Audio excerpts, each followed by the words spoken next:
ඇත්තටම මම අදාවේ ආදරේ හොයාගෙන ආවා සොයා ආදරේ. ඇයි හිත සඳහන දැක්වූයේ පසුගිය අප්‍රේල් 30 වනදා සිනිස්ටා පදනම් විසින් සංවිධානය කරන ලද කොළඹ නවලෝක රෝහලේ ශ්‍රවණාගාරයේ පැවති රැජිනියේ නැමැති උපන්දින සැමරුම් උත්සවයට සහභාගී වෙමිනි. මාලනී සෙනෙහිලතා ෆොන්සේකා 1947 වසරේ අප්‍රේල් මාස 30 වනදා ගිල්බර්ට් සහ සීලවතී ෆොන්සේකා යුවලට දාව කැලණි ප්‍රදේශයේදී උපත ලැබිය. පස්වන ශ්‍රේණියත් එක් නුගේගොඩ ශාන්ත ජෝන් විද්‍යාලයේ ඉගෙනුම් ලැබූ ඇය ඉන්පසු කැලණි ගුරුකුල විද්‍යාලයට ඇතුළත්ව ඉගෙනුම් ලැබුවාය. ඇය රංගන ක්ෂේත්‍රයට පිවිසියේ වේදිකා නාට්‍ය රංගන ශිල්පියක ලෙසිනි.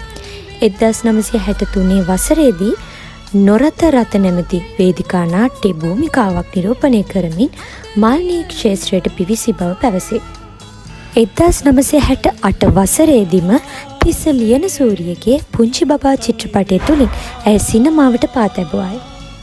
ඇය සිනමාවට පිවිසි 70 දශකයේදී සිංහල සිනමාව අංශ 3ක් ඔස්සේ වර්ධනය වෙමින් පැවති බව ප්‍රවීණ චිත්‍රපට විචාරකයන් පවසන අතර මාල්නී ෆොන්සේකා එම අංශ 3න්ම සිය අනන්‍යතාවය සහ ප්‍රතිභාව ප්‍රකට කළ සුවිශේෂී රංගන ශිල්පිනියක් බවද ඇය සිංහල චිත්‍රපට 140කට අධික සංඛ්‍යාවකට රංගනයෙන් දායක විය.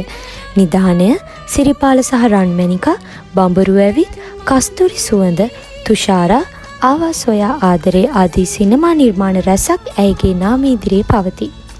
ඉතින් නිධානයේ චිත්‍රපටය නොමැකෙන සන්ධිස්ථානයක් බව කිවිය යුතුමය. අමතරව මාල්නී ෆොන්සේකා මහත්මිය චිත්‍රපට 3ක අධ්‍යක්ෂකවරියක් ලෙසද කටයුතු කළා. එය සසර චේතනා, අහිංසා සහ ස්ත්‍රී යන චිත්‍රපටයන්ය. ඒ.සී. තිරුලෝක් චන්දර් අධ්‍යක්ෂණය කළ පයිලට් ප්‍රේම්නාත් දමිළ චිත්‍රපටය මාල්නී ෆොන්සේකා මහත්මියගේ සිනමා දිවියේ සුවිශේෂී සන්ධිස්ථානයකි. එහිදී ඇය දමිළ සිනමා තරුවක් වූ සිවාජි ගණේෂන් සමග ඔහුගේ බිරිඳගේ චරිතය නිරූපණය කළේය. එය ඉන්දු ශ්‍රී ලංකා පළමු ඒකාබද්ධ සිනමා නිර්මාණය වේ.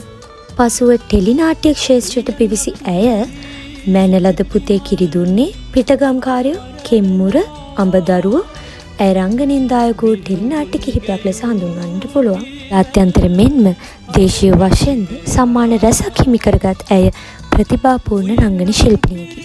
ඒ අතරින් ඇය දිනාගත් ජාත්‍යන්තර සම්මාන ලෙස 9 වැනි අන්තර්ජාතික මොස්කව් සිනමා උළෙලේදී ගෞරව ඩිප්ලෝමා සහතිකය, 6 වැනි දිල්ලි ජාත්‍යන්තර සිනමා උළෙලේදී ගෞරව කුසලතා සම්මාන සහතිකය, සොන්ටා ජාත්‍යන්තර සංවිධානය මගින් සංවිධානය කරන ලද 1989 සාර්ථකම කාන්තාව සොන්ටා ජාත්‍යන්තර සම්මානය, 39 වැනි ඉන්දිය ජාත්‍යන්තර සිනමා උළෙලේ රිදී මයුර සම්මානය සහ ප්‍රංශයේ ඩුවල් නගරාධිපතිවරයා පිරිනැමු ඩුවල් නගර සම්මානයද ඇය හිමි කරගත් සම්මාන අතර පවතිනවා.